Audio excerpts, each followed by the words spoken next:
C'est maintenant le temps de relier la queue à l'hameçon arrière de la mouche. Je vous rappelle que ce que j'utilise, c'est ce modèle-ci. Le Universal Curved 2.0, c'est RX X0774, le numéro de l'hameçon. Donc, pour relier la queue à cet hameçon-là, dans le fond, je vais prendre le Big Fly comme fil, parce qu'on va attacher un petit bout de broche qui va retenir la queue. Donc, je vais avoir quelque chose qui va être solidement ancré. Donc, je fais une base de fil, puis je ramène ça peut-être à un quart de pouce de l'œillet à l'avant. C'est là que je vais utiliser un morceau de mon Not Too Kinky. C'est du 18 livres test que j'ai là, mais ça peut être n'importe quelle grosseur. Vous pourriez prendre un monofilament. C'est juste que si ça donne qu'un poisson plante sa dent dans cette portion-là, puis ça peut couper la queue de la mouche, là, mais ça m'est jamais arrivé. Quoique j'utilise pas du monofilament, par exemple. J'utilise des choses qui se coupent pas bien. Alors, dans le fond, on va se faire une petite loupe ici.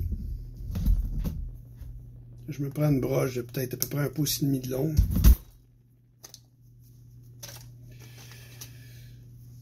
Donc, souvent quand j'attache un wire d'acier pour relier un hameçon au reste de la mouche, au shank, dans le fond, ce que je fais, c'est que je vais attacher, voyez-vous, là, ma queue qu'on a faite dans la vidéo précédente, là,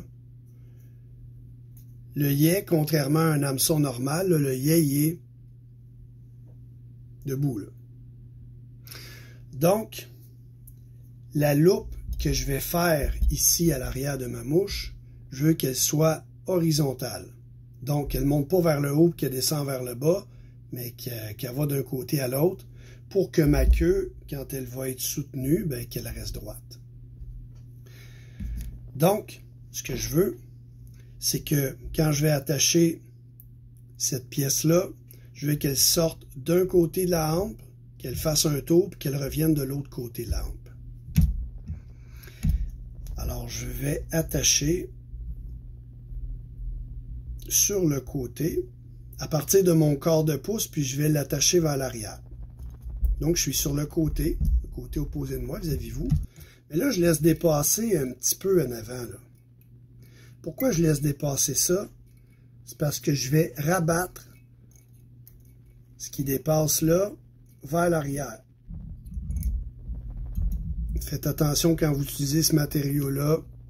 C'est assez assassin pour se piquer le bout des doigts. C'est pointu, c'est raide. Donc, je le recouche puis je l'attache avec mon fil. Quand je fais ça, ce que je fais, c'est que je crée une attache qui va empêcher mon fil de fer de glisser sous mes tours de fil. Si jamais il y avait une tension, ça va empêcher le fil de glisser. Donc, ça va solidifier la tâche. Il faut faire attention quand on fait ça. Quand notre fil arrive près du bout, qu'on vient de replier vers l'arrière, c'est coupant le bout de ça. Il ne faut pas mettre trop de tension sur le fil, sinon on peut le couper. Je continue à attacher vers l'arrière, toujours en gardant ce bout-là sur le côté de l'arbre. Là, c'est le temps de prendre nos petites beadheads.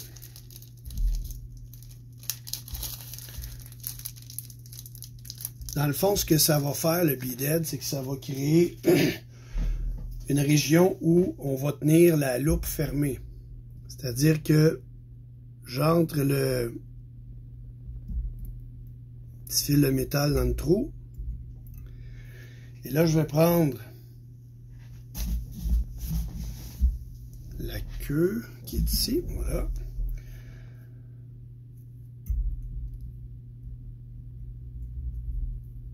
La rentre dans l'œillet.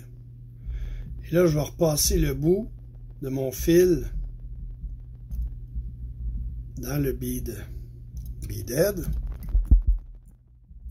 Là, je tire, puis je vais venir placer le fil de métal Sur l'autre côté de la hampe. Et là, je viens de créer une loupe à l'arrière qui est flat, qui est horizontale, qui est en direction opposée avec l'œillet de ma queue. Ça va la garder droite. Normalement, le bout de mon knot Kinki que j'ai utilisé, là, il aurait été un peu plus long pour que je puisse replier l'extrémité comme on a fait au départ. Bon, vu que c'est une partie où il n'y aura pas de tension, je l'ai coupé plus court, c'est pas grave, on l'attache comme faux, serré, on va mettre de la laque, ça va tenir, ça lâchera pas. Mais si j'étais à un point d'union entre cet hameçon-là puis un shank d'un autre hameçon, là, tu sais, tantôt, quand je vais arriver au deuxième hameçon, quand je vais relier le shank au deuxième hameçon, là, ça va être très important d'avoir nos deux bouts de wire d'acier qui se replient vers l'arrière pour avoir une attache très solide. Alors là, je tourne mon fil, puis je viens accoter ça sur le bord. Et là, ce que ça fait, dans le fond, c'est que ça fait une petite loupe de métal qui est assez rigide, qui va maintenir ma queue derrière l'hameçon, puis ça va permettre à la queue de bouger librement quand vous allez faire des tractions sur la mouche. Vous allez voir que ça donne beaucoup de mouvement. C'est vraiment beau à voir aller dans l'eau. Et là, une fois que ça c'est fait, on fait toujours important d'appliquer une bonne couche de colle sur toute la longueur, en haut, en dessus et en dessous. C'est une des raisons qui allonge un peu le montage des mouches à mosquée. Il faut que ça soit solide, non pas juste pour la traction qui peut être appliquée dessus, mais aussi contre les cisailles, les coupures qui peuvent être provoquées par les dents du poisson quand il prend la mouche, mais aussi lors du combat. Donc, ça prend des étapes de colle fréquentes. Puis bon, ben, c'est tout... c'est pas long comme ça, mais quand tu vois toutes les étapes, ça allonge le processus en bout de ligne. Là, je ramène mon fil à l'arrière. Pourquoi? Parce que là, ce qu'on va faire, c'est qu'on veut donner du volume au corps de la mouche. Là, présentement, on a un corps qui est très fin. On le recouvre avec le Secret Stuff, comme je vous ai montré dans la vidéo précédente. Mais là, ce qu'on veut faire, c'est qu'on veut donner un peu de volume. Donc, on va mettre du poil sur le dessus et en dessous pour élargir un peu le profil de la mouche. Donc, vous voyez ici, le gris et le blanc que vous voyez, là, ben, ça donne du volume à la mouche. Et donc, ça, c'est notre laine Fentex qu'on va utiliser pour faire ça. En fait, à chaque fois que je mets une section dans ma mouche, je veux avoir une portion de laine qui va venir élargir, si vous voulez, cette portion-là. Exemple. Voyez-vous ici, on a la portion de la queue arrière. Là, ici, là, il n'y a rien par-dessus. Alors, ce que je vais faire, c'est que je veux ajouter une petite quantité de laine à l'arrière ici pour que ça vienne recouvrir le dessus de la portion là, de ma queue. Le principe, c'est que je prends mon paquet de laine que j'ai préalablement brossé, puis des fois, quand ça fait un bout qu'on ne l'a pas utilisé, qui a été rangé dans un tiroir, puis qui est comme tout mêlé, là, je prends ma brosse. Vous allez voir, des fois, ça fait des nœuds aussi à l'intérieur. C'est important de brosser pour enlever tous les nœuds qu'il peut y avoir. Voyez-vous, là, tu sais, ça, c'est une portion où il y avait quelques nœuds, là. On enlève ça pour avoir juste des belles fibres bien dégagées les unes des autres. On a souvent tendance à en mettre plus que ce qui est nécessaire. Moi, j'essaye de réduire un peu la quantité que je mets parce que ma mouche va être un petit peu plus légère, elle va retenir un peu moins d'eau dans les airs, mais une fois dans l'eau, c'est quand même assez opaque. Donc, même si on a moins de fibres, on a quand même l'effet de grossir visuellement la mouche, puis c'est ça qu'on veut ultimement. Donc, voyez-vous, là, tu sais, la quantité que je prends, là, c'est pas trop dense.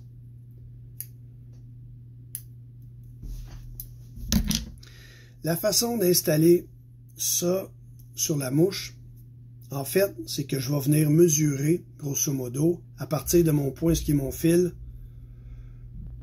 je vais mesurer la longueur que je veux. Je ne veux pas me rendre jusqu'au bout parce que vous allez voir qu'on va faire quelque chose avec le poil qui va comme allonger la touffe que je vais couper, là. Donc, je me garde un petit jeu ici à l'arrière. Puis là, je prends ça, puis je me dis que j'en veux le double. Fait que je le replie.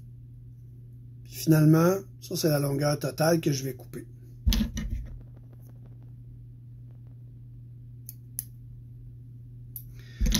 Alors là, je me retrouve avec une petite touffe de cette longueur-là.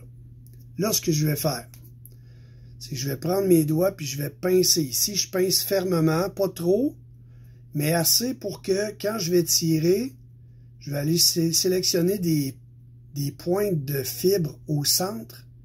Puis voyez-vous, quand je tire comme ça, là, ça fait comme un genre de taper, là. Ça va donner comme un genre de pointe ici. Ça fait pas un gros bout carré, mais ça va faire un bout qui va être fuselé. Ça va donner un plus beau look à la mouche. Vous roulez ça entre vos doigts, puis là, quand vous le regardez, vous voyez que ça fait deux touffes avec des pointes qui sont un peu effilées. Là, ce qu'il nous reste à faire, vu que là, j'ai le gris, ça c'est la couleur du dos, j'ai appliqué la moitié de la longueur qui va vers l'arrière. Je vais faire un ou deux tours. Et là, la portion qui est à l'avant, je la replie vers l'arrière. Je m'assure que les deux couettes ils ont la même longueur. Je replie ça vers l'arrière, puis avec mon fil, je vais venir pincer sur le dessus. Je vais venir recouvrir. Bon, ici. C'est important de repasser par-dessus ce qu'on vient de faire comme tour. Celui-là, je n'ai comme pas assez large de base. Donc, je vais faire un autre petit tour vers l'avant. Puis quand je vais replier, là, je vais être capable de le pincer comme il faut.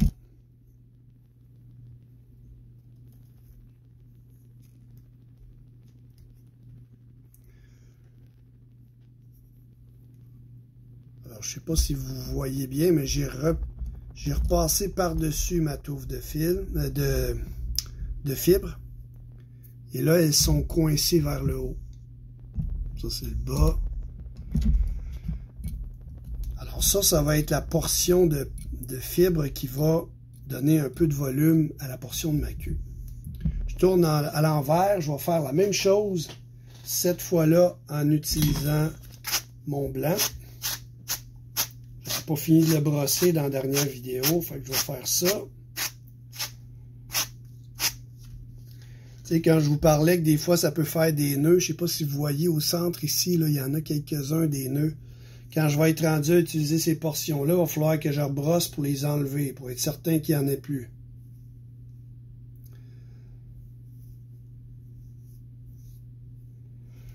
Donc je reprends à peu près la même densité.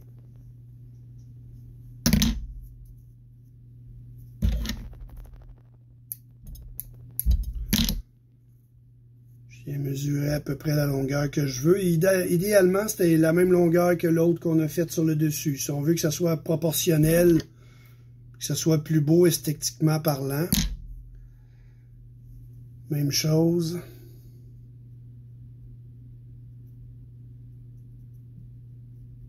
Je sais, pour avoir une pointe, je roule ça un petit peu dans mes doigts pour le placer.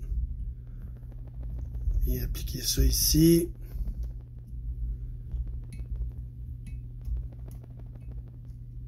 Voyez-vous, là, on le voit mieux, là, tu sais, je l'ai bien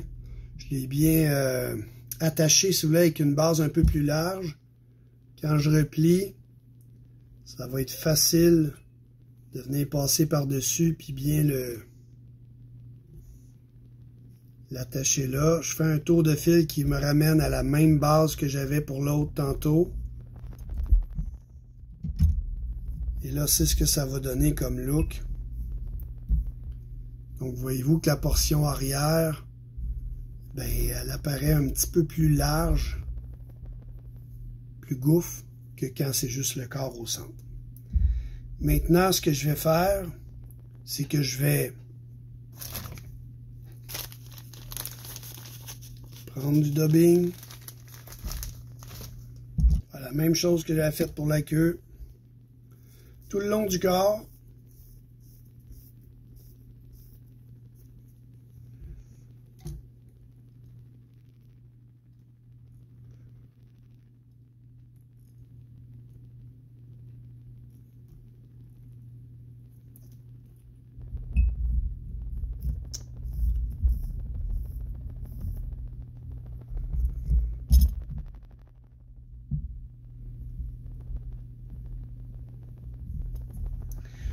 Je fais ça jusqu'à l'avant.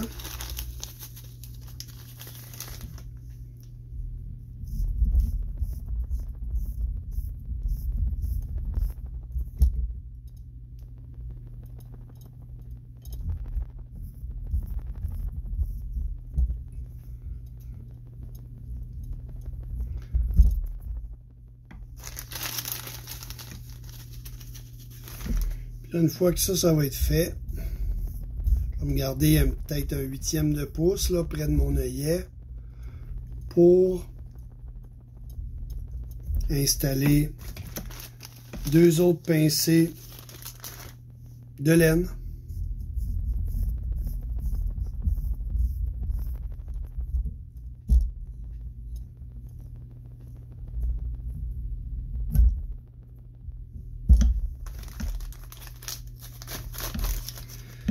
C'est un matériau qui se déchire quand même aisément. Donc, ça, ça se travaille bien.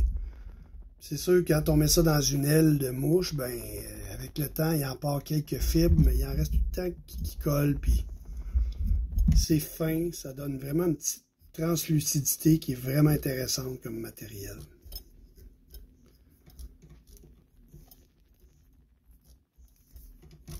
Même si on a des petits bouts effilochés qui dépassent pour ça, ça donne un peu de luminosité, c'est correct. Là, ce qu'il me reste à faire, c'est de faire la même chose que j'ai fait à l'arrière, mais cette fois-là, évidemment, je vais prendre des couettes un petit peu plus longues pour venir recouvrir un petit peu celle que j'ai faite à l'arrière. Pas complètement, parce que je veux garder une espèce de dégradé vers l'avant, mais je vais comme mesurer au point de départ de l'autre ou un petit peu plus long. Puis il ne faut pas que j'oublie que quand je vais étirer mes pincées, bien, ça va allonger un petit peu. Je fais ça, je replie en deux pour prendre la longueur que j'ai besoin. Puis vous remarquez, j'ai pris la même touffe que j'avais tantôt. Donc je vais avoir la même densité. Quand on va arriver à l'avant, qu'on va en avoir plus large à couvrir, on va prendre une densité un peu plus importante. On va prendre une touffe un petit peu plus dense.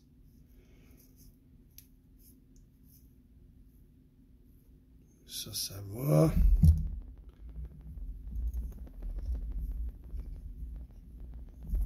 Je replie.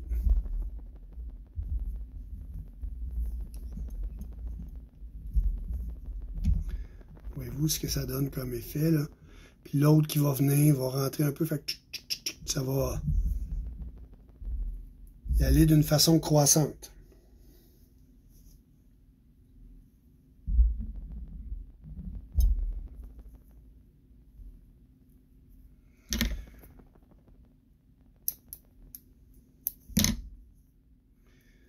Ce qui est important aussi, quand vous allez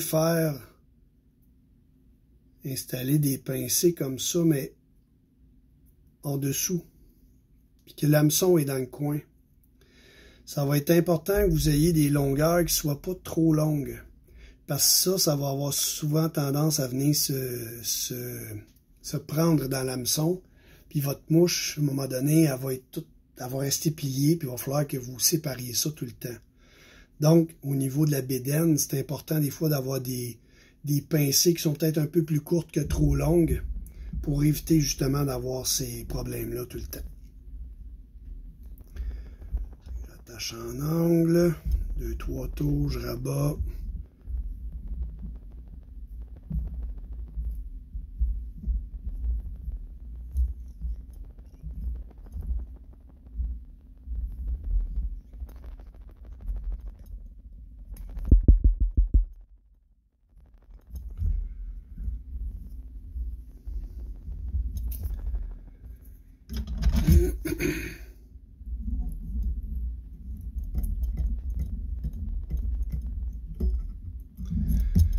Le Big Fly, là, c'est important de faire une coupe de tours de plus quand on fait notre nœud de finition.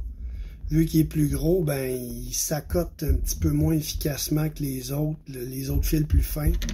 Donc avoir quelques tours de plus parce qu'il y a plus tendance à glisser. Puis après ça, on perd pas de temps, puis on vient mettre notre goutte de colle.